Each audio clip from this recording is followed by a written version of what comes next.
Aver abbracciato la filosofia di servizio pubblico nel difficile periodo della pandemia da coronavirus, dimostrando continuità, appartenenza e forte professionalità. E questa è la motivazione che accompagna il premio Fedeltà al lavoro che la Camera di Commercio di Treviso e Belluno ha deciso di assegnare ad Antenna 3. Un premio prestigioso che viene conferito ogni 2 anni a figure professionali, aziende e personalità che hanno contribuito in maniera determinante alla crescita e al prestigio economico del bellunese e della marca trevigiana.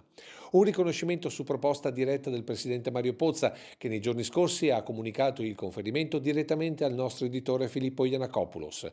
Particolarmente significativo un altro passo della motivazione che sottolinea come sia fondamentale il supporto di Antenna 3 alla comunicazione sociale e economica del territorio trevigiano e bellunese, con le dirette non stop da studio come dei luoghi colpiti dal contagio e con il preciso obiettivo di informare puntualmente i cittadini sullo sviluppo della pandemia, permettendo loro di prendere coscienza di ciò che stava accadendo e per ognuno delle possibili decisioni da prendere sul da farsi. Un servizio fondamentale, soprattutto pubblico, dove il bene della comunità è venuto prima delle logiche economiche e imprenditoriali.